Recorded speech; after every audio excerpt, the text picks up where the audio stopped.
Inspector Sandeep Gawai, PSI at Belkadi police station. Sir वो topper थे staff selection में, ईमानदार एंड ऑनेस्ट मैन। बॉडी कब मिली? सकाळी 7:30 आसपास। सुनसान सड़क थी सर। लोकल पुलिस का कहना है कि हिट एंड रन केस हो सकता है। हिट एंड रन है या कुछ और, इसका पता हम लगाएंगे सुधार। हो सकता है जो उन्हें 6 दिख रहा हो असल में वो 9 हो। उनके सीनियर से पता चला है वो काफी आइडियल पर्सन थे। कहीं पढ़ा था sir, ideal is not a real. जैसे अभी आपने बताया ना वो 6 और 9 के बारे में। फिर भी एक पुलिस वाले को कोई क्यों मारेगा? वही पता लगाना है रश्मि। अरे आप हमें रोक क्यों रही हैं? क्या हुआ है यहाँ? साहिब अब तो जाना। सर बताइए यहाँ पे क्या हो रहा है? सर बताइए यहाँ पे क्या हो रहा है? पीछे हटिए, पीछे हटिए, पीछे हटिए। रुको, देखिए मैं पत्रकार तो हूँ नहीं जो यहाँ वहाँ की बातें सुन के स्टेटमेंट बना दूँ। पुलिस वाला हूँ, अभी अभी आया हूँ, जांच करूंगा, उसके बाद ही कुछ कहूँगा। रवि साहब, यह है Vijay Sharma. Hello sir. Sub inspector Rashmi आणि API Siddharth.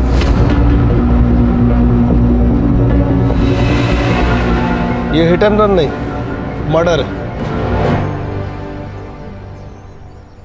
Hit and run के केस में बॉडी पे अक्सर ऐसे टायर के मार्क्स नहीं होते। हिट एंड रन के केस में अक्सर बॉडी पार्ट जैसे ब्रेन, हार्ट, रीढ़ की हड्डी ये डैमेज होता है। सर ये फोन मिला है। ठीक से चेक करो इसे। रश्मि, इस केस से जुड़े सारे डिटेल्स चाहिए और संदीप के पर्सनल डिटेल्स भी। जलगांव के बेलकड़ी गांव पुलिस चौकी के PSI संदीप गवई की बेरहमी से मौत हो चुकी है। क्या ये हिट एंड रन केस है या फिर उनका मर्डर? पुलिस को उनकी बॉडी एक सुनसान सड़क से मिली। ये पुलिस वाले को कौन मार सकता है?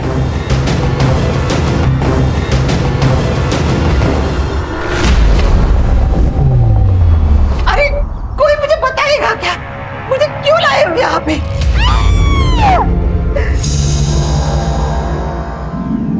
सर, संदीप की माँ ये मानने को तैयार ही नहीं है कि संदीप की मौत हो चुकी है। कैसे मानेगी सर? संदीप के सिवा उसका दुनिया में कोई नहीं था। अगले हफ्ते संदीप की शादी थी। नितिन सर, शादी में सिर्फ लड्डू खाने मत आना, 2 दिन पहले सब काम करने के लिए आना है। हो काकू, पक्का आऊंगा, नक्की। काकू बोल के मस्का मत लगाओ। आना है मतलब आना है। ये देखो मेरा बेटा आ गया। आप लोग नहीं आएंगे ना तो ये शादी के फेरे भी नहीं लेगा। तू यहाँ भी शुरू हो गई। अरे नितिन सर सॉरी, आप प्लीज तू चल घरी। अरे मी नाही बोलत होते नितिन सर, हळदीला पण यायचं। अरे मला सांगू दे, असं काय करतो तू? संदीप ऐसे किसी केस में इन्वेस्टिगेशन कर रहा था जिसमें उसकी जान को खतरा हो? नहीं सर, पर हाँ वो प्राइवेटली कुछ ढूंढ रहा था। उसके बारे में मुझे कुछ नहीं पता। हाँ सर, 3 महीने पहले सर का यहाँ पोस्टिंग हुआ था, तब से मैं उनके साथ हूँ, लेकिन मुझे भी पता नहीं चला कि वो आखिर ढूंढ क्या रहे हैं। नितिन, तुम्हारे हिसाब से संदीप ऑनेस्ट, स्ट्रिक्ट और उसूलों वाला इंसान था, फिर ये लुका छिपी क्यों? ऐसा कौन सा केस था जो उसने तुम्हें बताना भी जरूरी नहीं समझा? सर, कल शाम 7:30 बजे प्रिया साठे नाम के किसी लड़के ने संदीप को कॉल किया था। मैंने कॉल लॉग चेक किए तो पता चला कि पिछले 4 दिनों से उनकी कंटिन्यूअसली बातें चल रही थी। संदीप के फोन की पूरी CDR मुझे चाहिए। जी सर। कौन है ये प्रिया साठे, जानते हो? हाँ सर, उन दोनों के बीच कुछ तो था, पर क्या था वो मुझे पता नहीं। उस दिन मैंने उसे पहली बार देखा था। प्रिया, थांबे, गाड़ी थांबो।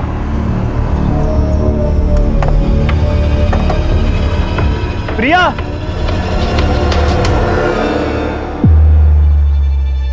मैंने सर से पूछा कि वो लड़की कौन थी, तभी उन्होंने मुझे बताया कि वो उनके कॉलेज की पुरानी फ्रेंड थी।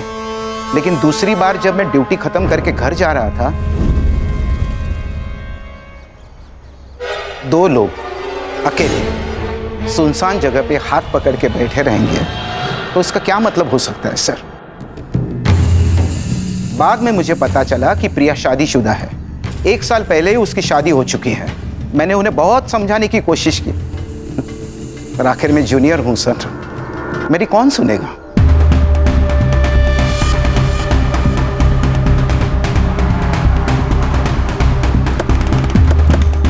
तुम्हारा संदीप के साथ क्या रिश्ता था? हम कॉलेज के दोस्त थे। कॉलेज के बाद किसी से कांटेक्ट नहीं था। हम दोनों भी अभी कुछ हफ्तों पहले ही मिले थे। तुम्हारे पति को पता है तुम्हारे और संदीप के बारे में? नहीं, मैंने उन्हें कभी नहीं बताया। क्यों? क्योंकि मुझे ज़रूरी नहीं लगा। संदीप और मैं दोस्त है, इससे आप लोगों को क्या प्रॉब्लम है? मैडम, जब दोस्त का मर्डर हो जाएगा तो सवाल उठेंगे और प्रॉब्लम भी होगी। लेकिन मुझ पर क्यों? हो सकता है कि आप दोनों का रिश्ता दोस्त से बढ़कर था और आप दोनों के इस रिश्ते के बारे में आपके पति मकरंद को इस बात का पता चल गया और उसने गुस्से में आकर संदीप का खून कर दिया। ये आप क्या बोल रहे हो? धोखा अक्सर मतलब पूरा होने के बाद ही दिया जाता है। ऐसा कौन सा मकसद था मैडम जो संदीप ने पूरा कर दिया था? बंद कीजिए ड्रामा। संदीप मेरे भाई की तरह था। तो आपके भाई साहब के बारे में आपके पतिदेव को आपने क्यों कुछ नहीं बताया? क्यों सब छुपा के रखा? म्हणजे काहीतरी होतच ना। ऐसा कुछ नहीं है। मकरंद से मैं प्यार करती हूँ और हम दोनों खुश हैं। करता क्या है ये मकरंद? जी, उनका दाल चावल का होलसेल का बिजनेस है और उसी सिलसिले में उनका जलगांव जाना होता है। मोबाइल नंबर दीजिए उनका।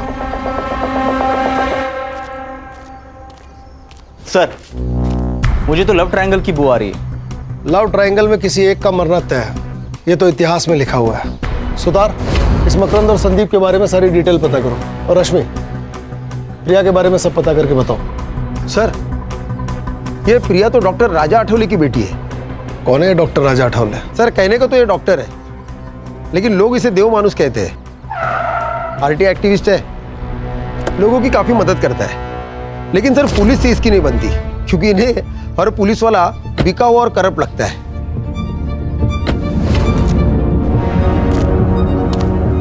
अरे राजा साहब, आप क्या हुआ?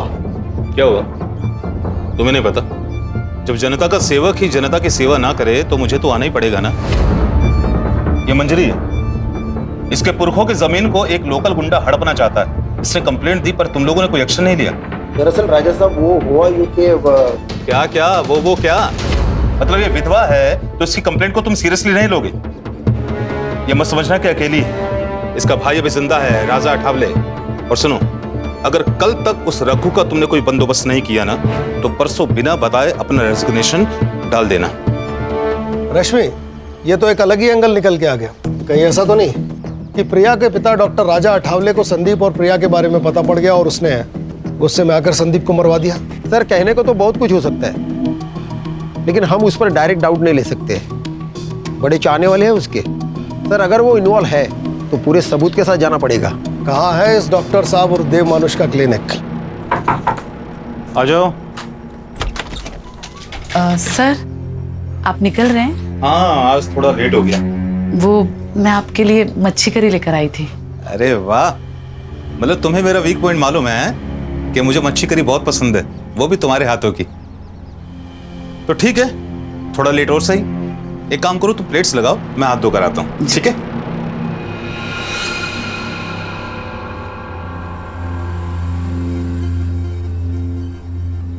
अरे वाह, खुशबू तो बहुत अच्छी आ रही है।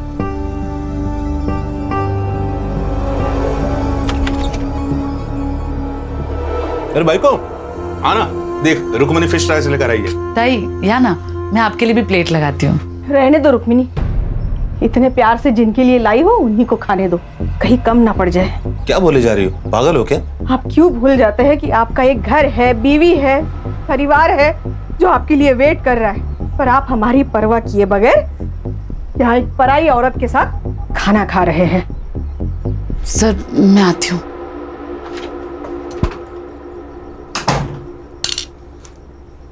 मेघा, बोलने से पहले सोच तो लिया करो।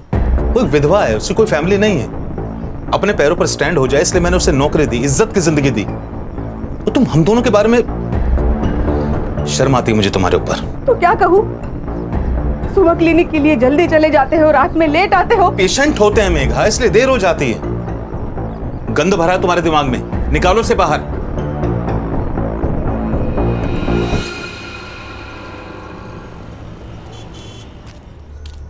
संदीप, संदीप! अरे ताई, तुम्ही इथे? क्या हुआ? तांबे भाऊ, आपके सर आज भी टिफिन भूल के आए हैं। मैं उनकी पसंदीदा भिंडी बनाई थी, वो लेके आई हूँ। कहाँ है संदीप? वो ताई, वो अभी पेट्रोलिंग के लिए गए हैं। तो एक काम करो तांबे भाऊ, उसको फोन करके बुला लो। मैं तब तक खाना लगाती हूँ। फोन नहीं लग रहा काकी, आप खाना रख दीजिए, मैं उसे बता दूंगा। फोन नहीं लग रहा है? ठीक है बड़े साहब, आप ना उसे याद से खाना खाने के लिए बोल देना, भूल जाएगा नहीं तो। तांबे भाऊ खीर खाई। सर, आपने झूठ क्यों बोला? उन पर क्या बीत रही है इसका अंदाजा हम नहीं लगा सकते। कभी कभी दिल से भी सोचना पड़ता है। सर, संदीप के पहले और कुछ अभी के केसेस देख रहा था। देखिए क्या हाथ है। देव मानुस ने मेरा बलात्कार किया है। किसने की है कंप्लेन? सर, वो तो मालूम नहीं, क्योंकि ये कंप्लेंट शिकायत पेटी में पड़ी थी, लेकिन जिस औरत ने ये कंप्लेंट की वो सामने आई ही नहीं। संदीप सर ही इस केस का इन्वेस्टिगेशन कर रहे थे। राजा साहब को छोड़ दो। अरे उन्होंने कुछ नहीं किया। क्या कहा? किसी ने मेरे खिलाफ रेप की कंप्लेंट की? हाँ। अच्छा, एक काम कीजिए, जिसने कंप्लेंट की है उसको यहाँ पुलिस स्टेशन में अभी बुलाइए। सच का सच और झूठ का झूठ सब क्लियर हो जाएगा। देखिए, हम उसे यहाँ नहीं बुला सकते। सर, बाहर बहुत सारी औरतें आई है, नारे लगा रही है, धमकी दे रही है, इन्हें छोड़ने के लिए कह रही है। सर, मुझे डर लग रहा है कहीं वो औरतें अंदर ना आ जाए। छोड़ो राजा साहब को छोड़ दो, उन्होंने कुछ नहीं किया है। ऑफिसर, मेरे पति को सब लोग देव मानुस कहते हैं और आप उन्हीं पर गलत इल्जाम लगा रहे हैं। देखिए, मैं सिर्फ अपना काम कर रहा हूँ। इनके खिलाफ कंप्लेन आई है तो इंक्वायरी के लिए इन्हें यहाँ बुलाना पड़ा। इंस्पेक्टर साहब बिल्कुल सही कह रहे हैं। तुम सभी लोग बाहर जाओ, चलो बाहर जाओ, चलो। इंस्पेक्टर साहब, पूछिए, आपको जो कुछ पूछना है। पूछताछ हुई पर कुछ हाथ नहीं लगा। जिस लड़के ने कंप्लेंट की थी वो सामने आई ही नहीं। और फिर केस बंद हो गया। क्या करें सर, इस शहर के आधे लोग डर की वजह से कंप्लेंट ही नहीं करते। ये भी तो हो सकता है कि तुम जैसे डर कह रहे हो हालात वही हो। लेकिन सर, ये भी तो हो सकता है कि वो कंप्लेंट ही झूठी हो। मेरा मतलब है, हर अच्छा काम करने वाले आदमी के दुश्मन भी बहुत सारे होंगे। और सर, आजकल तो हर कोई लड़की ये कहती है कि मेरा रेप हुआ है। क्या बात कर रहे हो सिद्धार्थ? कोई लड़की ऐसा झूठ नहीं बोल सकती, उसके लिए बहुत बड़ी बात है। रश्मि मैडम, फेक एलिगेशंस के कितने केस आते हैं हमारे पास, और इन लड़कियों के फेक एलिगेशंस की वजह से कितने ही लड़कों की जिंदगी बर्बाद होते हुए देखी मैंने अपनी आंखों से। इसका मतलब है हर लड़की झूठी है? मैंने ये तो नहीं कहा ना, मैंने तो बस इतना कहा कि हर लड़की सच्ची नहीं होती। बस देखो, तुम ज्यादा बस ज़्यादा हर जगह शुरू हो जाते हो। जब से इंक्वायरी शुरू हुई है तब से इस देव मानुस का नाम दूसरी बार आया है। इसकी और इसके फैमिली की पूरी कुंडली चाहिए मुझे। Yes sir. ये लो। वाओ, कैसे लगे? बहुत खूबसूरत है बाबा। अभी कहाँ खूबसूरत, ये दिखाओ। खूबसूरत तो अब लगेंगे बेटा। अच्छा बताओ, कॉलेज कैसा चल रहा है तुम्हारा? कॉलेज? आई को क्या हुआ? आई, क्या हुआ तुझे? तू ऐसे गुस्सा होकर क्यों आ गई आई? अरे कुछ नहीं हुआ, ये तेरी आई मुझसे गुस्सा। क्या है ना, उससे लगता है कि मैं तुझे टाइम नहीं दे पाता। आई, ये सब बाबा अपने लिए ही तो करते हैं ना, सब इन्हें देव मानुस बोलते हैं, पर मेरे लिए तो मेरे बाबा एकदम सुपर हीरो जैसे हैं। सुनामेगा? शाबाश। तुझे कॉलेज के लिए लेट नहीं हो रहा है? ओ हाँ, मैं बैग लेकर आई। हाँ ठीक है बेटा, जल्दी आना, मैं तुम्हें ड्रॉप कर दूंगा, है ना? वो चली जाएगी। आई, मैं ना आते आते दीदी के घर होते हुए आऊंगी। बाय। चलो बाबू, चलो। हाँ चलो चलो, आओ। चलो मेगा, शाम को मिलता हूँ। देख, तू अच्छे से पढ़ाई करेगी ना, मैं तेरा एडमिशन मुंबई के सेंट मेरी कॉलेज में कराऊंगी। फिर तू मुंबई में रहेगी और वहीं से पढ़ाई करेगी। अरे दीदी, लेकिन उसके लिए तो कितने सारे पैसे चाहिए ना, हम कहाँ से लेंगे इतने सारे पैसे? तो उसकी चिंता मत कर, मैं मैनेज कर लूंगी। बस तू पढ़ाई पे ध्यान देना। और चाहिए? नहीं दीदी, बस हो गया।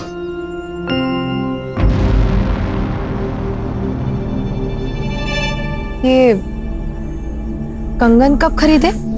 ये तो मुझे आज सुबह ही बाबा ने दिए। कितने खूबसूरत है ना। निकाल कर फेंक दे। यहाँ हर चीज की कीमत चुकानी पड़ती है नीतू। बिना मतलब के यहाँ कोई किसी के लिए कुछ भी नहीं करता। दीदी, वो बाबा है हमारे सौतेले। और मैं इतना गुस्सा क्यों कर रही हूँ ना, तेरी माँ से जाके पूछ। मुझे किसी से कुछ नहीं पूछना। तू जलती है मुझसे क्योंकि बाबा ने तुझे कुछ गिफ्ट नहीं दिया, मुझे कंगन दिए, इसलिए जा रही हूँ मैं। नीतू, नीतू बात सुन मेरी। नीतू,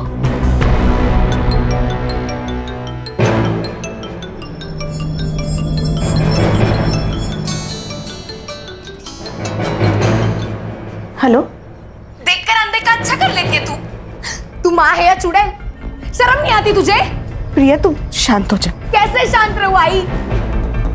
पहले बालिया, अब ये कंगन, ये सब किस और जा रहा है ना, सब समझ रही हूँ मैं। देख तू चुप बैठ। चुप रहकर ही तो सब कुछ सह लिया, लेकिन नीतू ये नहीं सहेगी। अब तो समझ आई, बचा ली अपनी बेटी को।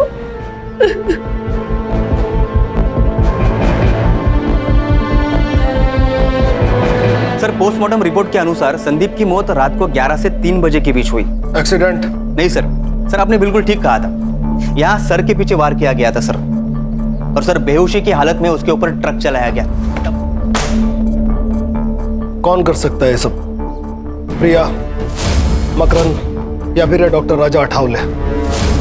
सर, संदीप के कॉल लोकेशन के हिसाब से वो मर्डर वाले दिन रात को 9:30 बजे अपने घर से निकला था और डॉक्टर राजा के क्लिनिक गया था। तब से उसका फोन स्विच ऑफ है। इसका मतलब सर जो कुछ भी हुआ है वो सुनसान सड़क और क्लिनिक के बीच हुआ है। सुतार, कुछ ज्यादा ही शरीफ नहीं है देव मानुस? एक औरत इसके खिलाफ कंप्लेन करती है, संदीप की मौत इसके क्लिनिक की ओर इशारा करती है।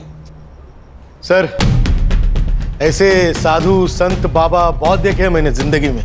एक बुरा काम छुपाने के लिए 10 अच्छा काम करेंगे। सर, अगर ये दोषी हुआ ना तो सबसे पहले इसको मैं ही मारूंगा सर। मैं मारूंगा? आपको लगता है संदीप को मैंने मारा? हो सकता है। उस दिन रात 10 बजे संदीप आपकी डिस्पेंसरी के आसपास था, फोन भी यहीं बंद हुआ, जो कुछ हुआ यहीं हुआ। देखिए, मेरा क्लिनिक मार्केट के बीचों बीच, और जहां तक मेरी बात है, मैं लगभग रात को 9:40 पर एक पेशेंट विजिट पे गया था। पेशेंट का नाम? शोभा वैद्य। रश्मि, शोभा वैद्य से मिलो और इस डॉक्टर अठावले की उस रात की लोकेशन वेरीफाई करो। या तो ये बहुत बड़ा शातिर है या फिर सच में देव मानुष। हो सकता है कि सर शिकायत पेटी की कंप्लेंट जेन्युइन हो और उसका इस केस से कोई रिलेशन ही ना हो सकता है। एक काम करो सिद्धार्थ, पिछले 6 महीने में डॉक्टर अठावले को जिन औरतों ने रेगुलर विजिट किया है उनसे पूछताछ करो, उनके हैंडराइटिंग सैंपल्स लो और उसे उस लेटर से मैच करो। ये इस केस को नई दिशा दे सकते हैं। पिछले 6 महीने में जो भी सुसाइड और मिसिंग केस हुए हैं उन सब की फाइल तांबे से लो, कुछ ना कुछ जरूर मिलेगा। समझ गया सर, चला। रश्मि, मकरन का कुछ पता चला? जलगांव में ही है या कहीं और? पता नहीं सर, पिछले 24 घंटे से उसका फोन स्विच ऑफ आ रहा है और उसकी last call location बेलकड़ी bus stand थी। ये दोनों मियाँ बीवी मिलके कहीं हमें घुमा तो नहीं रहे? ये प्रिया के पास चले सर? तुम जाओ और जो मैं कहता हूँ वो बोलो। मुझे नहीं पता मकरन कहाँ है। और तुम्हें कोई परेशानी नहीं है? मतलब तुम्हारा पति गायब है पर तुम्हारे चेहरे पे कोई चिंता नजर नहीं आ रही है। प्रिया, तुम संदीप को अपना दोस्त मानती थी ना, तो यही वक्त है अपनी दोस्ती निभाने का। मैं जानती हूँ संदीप के जाने का सबसे बड़ा दुख तुम्हें हुआ है। कुछ तो गलत हुआ है उसके साथ। वो बहुत खुश था। तू ही चॉइस कर ले यार। संदीप, मैंने सिर्फ उसकी फोटो देखी है, मैं तुम्हें सजेस्ट कर सकती हूँ। चॉइस तो तुम्हें ही करना पड़ेगा। हम एक काम करते, ये तीनों ले लेते। अच्छा, इतना प्यार? अभी से इतना प्यार करोगे ना तो तुम्हारी बीवी तुम्हें जोरू का गुलाम बना के रखेगी। संदीप एकदम परफेक्ट पति था, जैसा हर लड़की चाहती है। क्या तुम्हारे और मकरन के बीच में कोई प्रॉब्लम्स थे? मुझे ऐसा लग रहा है कि तुम मकरन के साथ खुश नहीं थी। बोलो प्रिया, मैं यहाँ तुम्हारी मदद करने आई हूँ। हमारी शादी को 1 साल हो चुका था। मकरन बच्चे के लिए एकदम डेस्परेट हो गया था। एक दिन हम डॉक्टर के पास चले गए तो पता चला कि प्रॉब्लम मुझ में है, मैं उसे बच्चा नहीं दे सकती थी। उसी दौरान संदीप की पोस्टिंग यहाँ पर हो गई थी। उसे मैं अपने सारे प्रॉब्लम्स बताती थी, लेकिन मैं जानती थी कि मकरन इस बात को नहीं समझेगा, इसलिए संदीप के बारे में मैंने उसे कभी कुछ नहीं बताया। संदीप का मर्डर और मकरन का गायब होना, इसमें कुछ तो कनेक्शन हो सकता है प्रिया। तुम जानती हो मकरन कहाँ हो सकता है? मकरन का हमेशा जलगांव आना जाना होता है। वहां पर उसका जो दोस्त है अजित देशमुख, शायद उसे कुछ पता हो। देखो सर, इन दोनों की हैंडराइटिंग भी मैच नहीं हो रही। सर, मेरी उत्तरा बीमारी से तंग आ गई थी सर। रात रात भर रोती थी, उसे जीना ही नहीं था, इसलिए उसने खुदकुशी कर ली। उत्तरा राजा अठावले की पेशेंट थी, हो सकता है कि बात कुछ और हो। 1 मिनट, आप राजा साहब पर शक कर रहे हो? अरे देव मानुस है वो। मैं आज जो स्कूल में क्लर्क की जॉब कर रहा हूं ना, उनकी वजह से मुझे और उत्तरा को हमारे बुरे समय से उन्होंने निकाला था। देखिए सर, मुझे इस बारे में आपसे कोई बात नहीं करनी। आप प्लीज जाइए। मेरे पति को मरे बहुत साल हो गए सर। ये कौन सा एप्लीकेशन फॉर्म है? क्या है ना मैडम, हम ग्राम पंचायत से आए हैं। वो क्या है ना, सरकारी कामकाज रहता है तो रोज नए नए फॉर्म, नए नए कागज लगते रहते हैं। बस अब हाँ, आप बस ये फॉर्म भर कर दीजिएगा, बाकी हम लोग देख लेंगे। हाँ ये लीजिए बस। हाँ, ये लीजिए।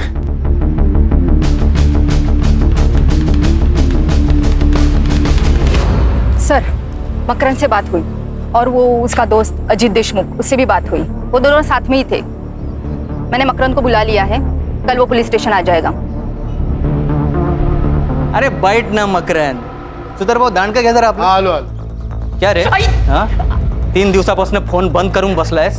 तेरे को क्या लगा तू फोन बंद करके बैठेगा तो तेरे को हम भूल जाएंगे? हाँ तेरे को पकड़ नहीं पाएंगे. बोल सच सच बता, क्यों भागा था घर से? क्या करता मैं उस घर में रहकर? मुझे उस प्रिया की शक्ल भी नहीं देखनी थी. उसने धोखा दिया है मुझे और मेरी फैमिली को. मतलब? प्रिया कंसीव नहीं कर पा रही थी, इसलिए हम डॉक्टर के पास गए. स्कैन किया, जब मैंने रिपोर्ट देखी तो मैं पागल हो गया था. ये क्या कह रहे हो आप? मुझे कुछ समझ नहीं आ रहा है. 2 साल पहले ही तेरा यूटेरस निकाल दिया और तू कहती है तुझे कुछ भी पता नहीं. पागल समझा है मुझे? जानवर हूं मैं जो तेरे बाप ने मेरे सामने ये मांस का टुकड़ा डाल दिया. ना तो पूरी बीवी कहने लायक है ना पूरी औरत. जो औरत बच्चा पैदा नहीं कर पाए वो औरत कहलाने के लायक नहीं. तो जैसे लोगों के लिए अलग अस्पताल होना चाहिए, इलाज की जरूरत तुझे है. देखिए सर, ये सारी बातें है ना आपकी शहर में ठीक है, लेकिन हमारे यहाँ शादी के बाद अगर बच्चा ना हो तो वो शादी नहीं मानी जाती. अच्छा, तो अधूरी शादी को पूरा करने के लिए अफेयर किया तूने? क्या बकवास कर रहे हो आप? ये सब अरे सर रहने दीजिए. अरे मैं देखता हूँ ना इसे. अरे बकना आगे और उसके बाद उल्टा जवाब दिया ना समझ लेना. बताता हूँ. प्रिया से दूर रहने के लिए मैं मेरे दोस्त अजीत के पास सातारा में रहने गया. वहाँ मेरी मुलाकात अजीत की बहन कविता से हुई. हम दोनों एक दूसरे से प्यार करने लगे और हमने शादी करने का फैसला किया. मुझे प्रिया से और प्रिया की फैमिली से कोई दुश्मनी नहीं है. बस मुझे खुश रहना है. तू जानता था संदीप और प्रिया की दोस्ती के बारे में? अगर मुझे उन दोनों पर शक होता तो सबसे पहले मैं प्रिया को मार देता, संदीप को नहीं, क्योंकि प्रिया ने मुझे फंसाया है, संदीप ने नहीं. अगर उन दोनों में कुछ होता भी ना तो सबसे बड़ी खुशी मुझे होती. जान तो छुट्टी उस प्रिया से. ठीक है जा. और सुन, कितना भी जरूरी काम हो, बेल कड़ी छोड़ के जाने की गलती मत करना. ठीक है सर. मकरंद सच कह रहा है. मैंने उसकी जिंदगी खराब की है, लेकिन मुझे सच में नहीं पता था कि मेरा गर्भाशय निकाला गया है. तुम जानती हो ये मुमकिन नहीं है. मतलब तुम्हारा ऑपरेशन हुआ और तुम्हें पता ही नहीं चला? वो मैं प्रेग्नेंट थी. आई वॉज रेप्ड और मेरा बलात्कार करने वाला कोई और नहीं था, मेरा बाप डॉक्टर राजा आठवले. बाबा के गुजर जाने के बाद हमारी हालत बहुत खराब थी. मैं सिर्फ 14 साल की थी और नीता 10 साल की.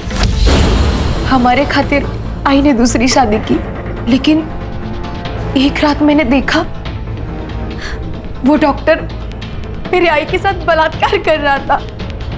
एक मिनट, बलात्कार? हाँ, वो आदमी राक्षस से कम नहीं है.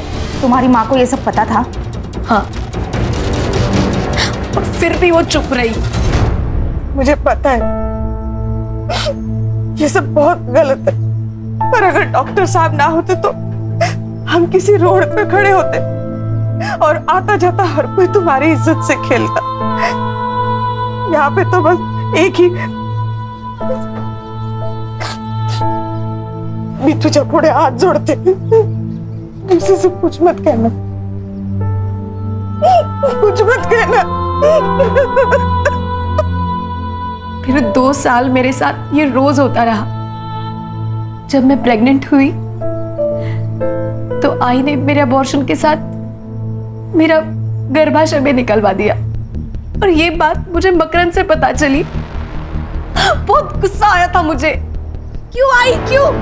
मुझे लगा था शादी के बाद मेरी तकलीफ कम हो जाएगी, लेकिन तूने मेरी शादी भी तोड़ दी। मकरंद मुझसे अलग होना चाहता है, मैं क्या करूं? हाँ, फिर से तेरे पास आके रहूं और बार बार तेरा पति मेरा रेप करे, यही चाहती है ना तू? यही चाहती है ना?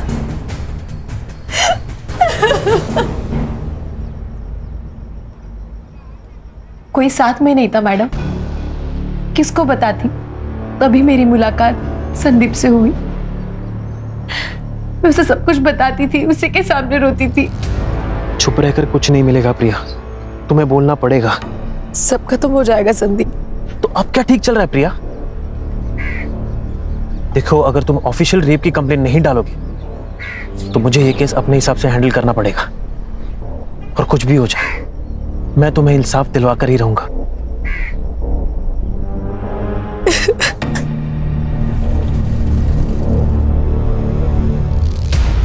वो मुझे इंसाफ दिलाना चाहता था।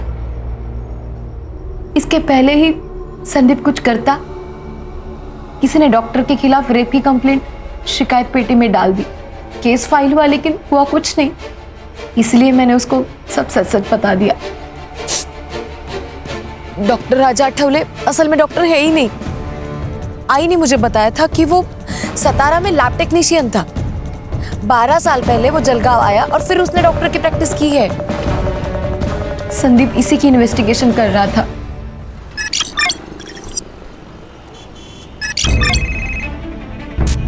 हाँ बोलो सुतार। सर, शिकायत पेटी की हैंडराइटिंग मैच हो गई सर। किसके साथ? शोभा वैद्य, जिससे मिलने उस रात राजा आठवले गया था। कभी कभी ऐसे लगता है कि मैं उसे ये बात नहीं बताती तो शायद आज संदीप जिंदा होता। ये सब कुछ मेरी वजह से ही हुआ है। सब कुछ मेरी वजह से। सही थे सर, आप बहुत शातिर कौवा है ये। साधूच्या वेशात राक्षस है। अब इस राक्षस के उद्धार का वक्त आ गया सुतार। पक्के सबूत जुटाओ इसके खिलाफ, फिर निकालेंगे इसकी बारात पूरे शहर में। सुतार, पता लगाओ अभी इसका टारगेट कौन है, किसका इलाज चल रहा है वहां फिलहाल। रश्मि, अगर संदीप को यह पता था कि यह डॉक्टर फेक है तो उसने इसके खिलाफ मेडिकल काउंसिल में कांटेक्ट किया होगा। पता लगाओ। Yes sir. हैंडराइटिंग के बारे में कुछ पता चला? अपने हैंडराइटिंग एक्सपर्ट उस पर काम कर रहे हैं, वो भी मिल जाएगी सर। टाइम नहीं है। अगर सबूत मिलने से पहले डॉक्टर गायब हो गया तुम सबको गायब कर दूंगा। आप लोग यहाँ सब गप्पे मार रहे हैं, मेरी बेटी की शादी है। तांबे बहू, ये मिठाई पूरे पुलिस स्टेशन को बांट दो। बड़े साहब नमस्कार, मेरे संदीप की शादी का कार्ड है, लीजिए। पूरे परिवार के साथ आना है, कोई भी बहाना नहीं चलेगा। नितिन साहब, एक दिन पूरे पुलिस स्टेशन को छुट्टी, और एक दिन पुलिस स्टेशन को छुट्टी दी तो कोई पहाड़ नहीं टूटने वाला। आप सब लोग ना शादी में आना। और संदीप भी ना कहाँ चला गया पता नहीं, सारे काम मुझे करने पड़ रहे। ए साधना, तू पढ़िएगा लगना ला। सर ये कुछ ज्यादा ही नहीं हो रहा है सर। इनके दिमाग से वो सदमा निकालना होगा, नहीं तो बेचारी सारी जिंदगी भर संदीप का इंतजार करती रहेगी वो। सर, इन्होंने तो अभी तक संदीप की बॉडी भी क्लेम नहीं की है।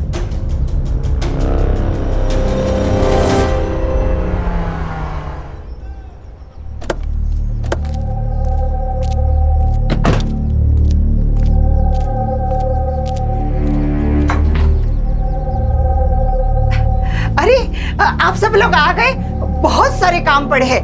मुझे ना खाना बनाने वाले के पास भी जाना है। और तांबे बहू, शादी के दिन आपको ही गाड़ी सजानी है। हाँ, और ना क्या मैं लाल बत्ती की पुलिस की गाड़ी में थोड़ी ना मैं बहू को लेके आऊंगी। आप दोनों को काम करने के लिए आना है। अरे तुम इथे काय उभे आहात? हाँ,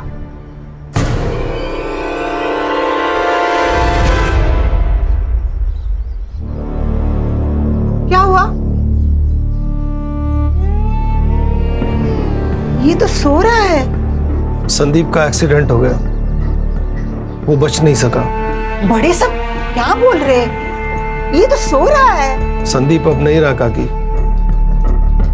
उसकी बॉडी डैमेज हो गई है, आज अंतिम संस्कार करना है, आखिरी बार उसका चेहरा देख लीजिए।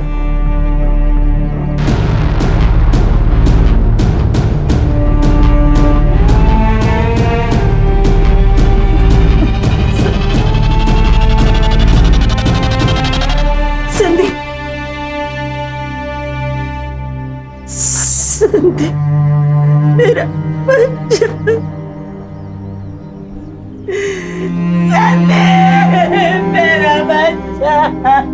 काकी, रश्मि, रोने दो उन्हें, दिल हल्का हो जाएगा। इस तरह आंसू रोक कर ये जिंदगी नहीं बिता पाएंगी। किसी के खोने का दर्द क्या होता है ये मैं अच्छी तरह जानता हूं।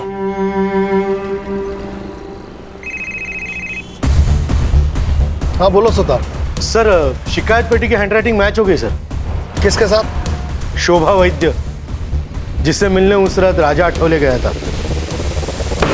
तुम्हारी हैंडराइटिंग इस लेटर से मैच हो रही है जिसमें तुमने लिखा है कि देव मानुस ने तुम्हारा बलात्कार किया है।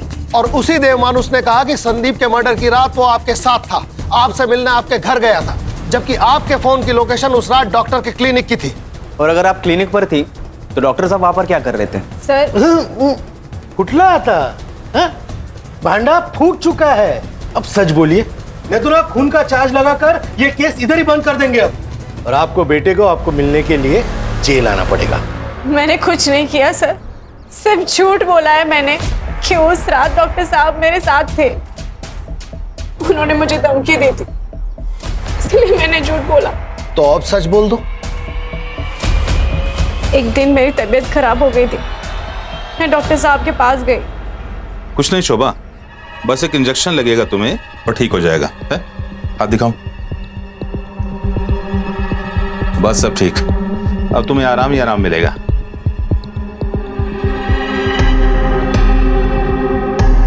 तो तुमने पुलिस स्टेशन आके कंप्लेंट क्यों नहीं की?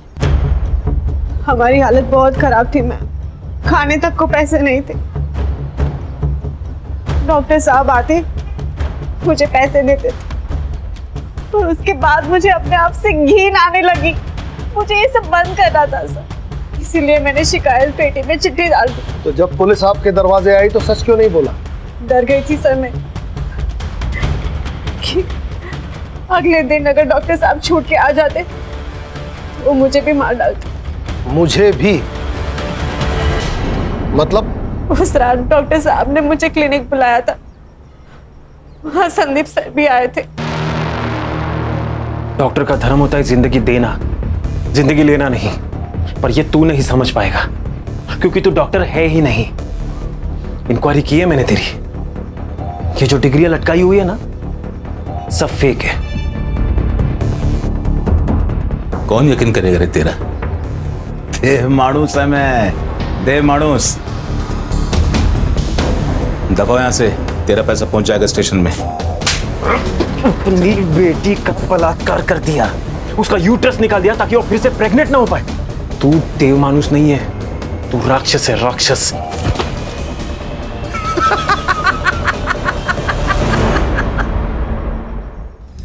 कुछ भी नहीं कर पाएगा रे तू। पिछले 12 सालों से खेल खेलता आ रहा है मैं, राजा ठावले, समझा क्या?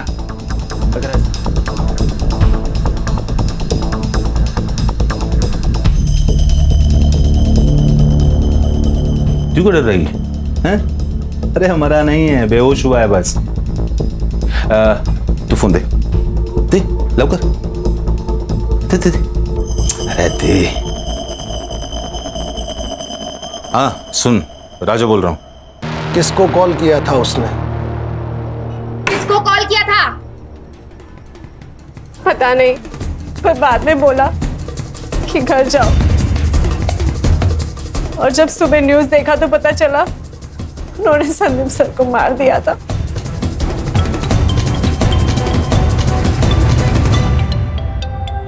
उठाओ, लाउड स्पीकर पे लो। क्लिनिक पर अभी कोई नहीं है, जल्दी आ जा अभी तुरंत। चलो उठा के लाते हैं इस देव मानुस को। सर इसको ना मैं ही मारूंगा।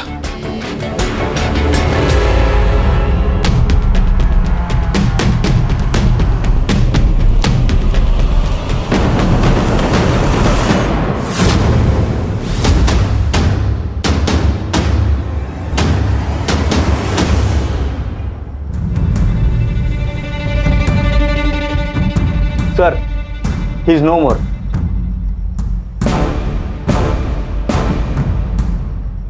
सर, लगता है गला घोट के मारा है। अब इसे किसने मार दिया? हर चीज जगह पर है।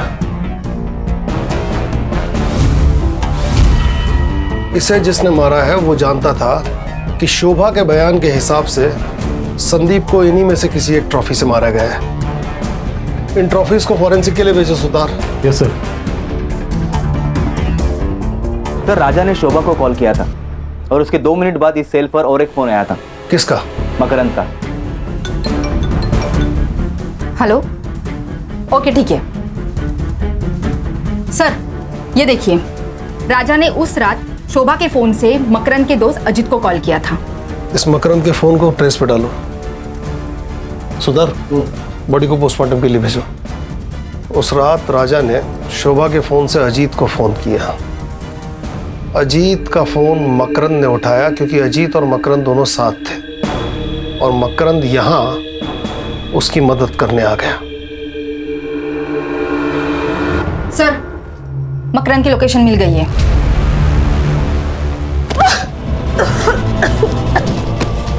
चल, ठीक हो? चल।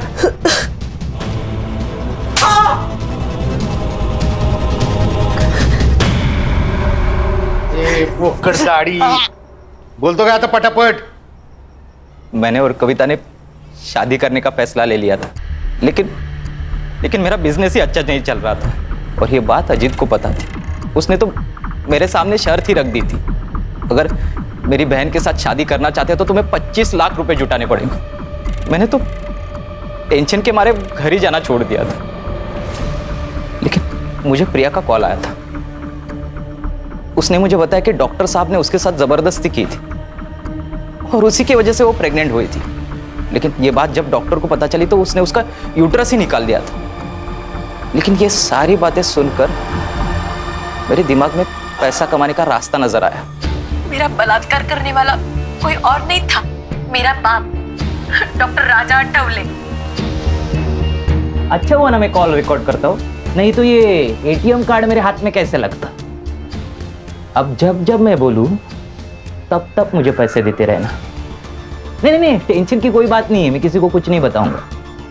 लेकिन हाँ, अगर मुझे पैसे नहीं मिले तो ये ऑडियो क्लिप वायरल हो जाएगी, फिर तुम और तुम्हारी बेटी दोनों मिलकर खुदकुशी करना। हर महीने मुझे पैसे मिलते रहे और मैं जुटाता रहा, लेकिन प्रिया मुझे बार बार कॉल करके तंग करती रहती थी, इसलिए सातारा जाने के बाद मैं फोन ही बंद कर देता था। उस रात डॉक्टर साहब का कॉल अजीत को गया था। हाँ सुन, राजा बोल रहा हूँ, एक काम है तुझसे। 1 घंटे में 10 लाख कमाएगा? हाँ, कैसे? एक बॉडी को ठिकाने लगाना है, एक्सीडेंट लगना चाहिए। हाँ ठीक है। मैंने तुरंत हाँ कर दी क्योंकि मुझे पैसे जुटाने थे। अजीत का तो ट्रांसपोर्ट का बिजनेस था ही, इसलिए मैंने बिना बताए उसकी गाड़ी लेके बेलकड़ी पहुंच गया। मैंने क्लिनिक से बॉडी उठाई और खदान के पास वाले रोड पे लेके गए।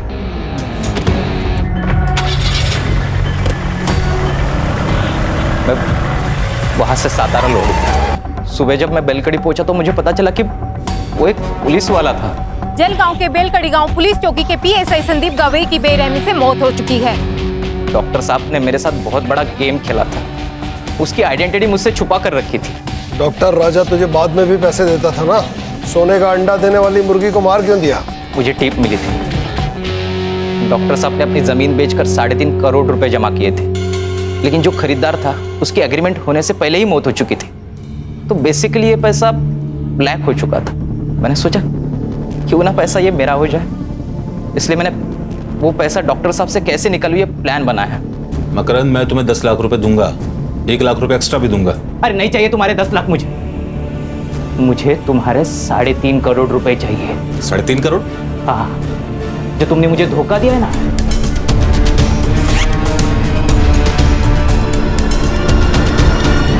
प्रिया को क्यों मारना चाहता था? डॉक्टर साहब की मौत की तलवार मेरे सर पर हमेशा रहती थी, इसलिए उन दोनों को मारकर उनकी मौत में सुसाइड बता देता और ऑडियो क्लिप वायरल करने के बाद ये बात साबित ही हो जाती, फिर मैं और कविता आराम से जिंदगी बिता पाती। बहुत सपने देखे तूने, बाकी के सपने अब जेल में देखना।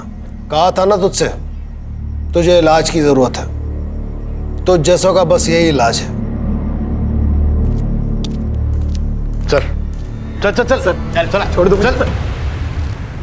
इस केस में आरोपी मकरंद साठे को पीएसआई संदीप गवाई और राजा आठवले के मर्डर के लिए आईपीसी की धारा 302, आपराधिक साजिश के लिए 120 बी और सबूतों से छेड़छाड़ के लिए आईपीसी की धारा 204 के तहत 10 साल की सजा सुनाई गई। क्राइम पेट्रोल के और भी दिलचस्प कहानी देखने के लिए हमारे चैनल को सब्सक्राइब करें और बेल आइकॉन दबाना न भूलें।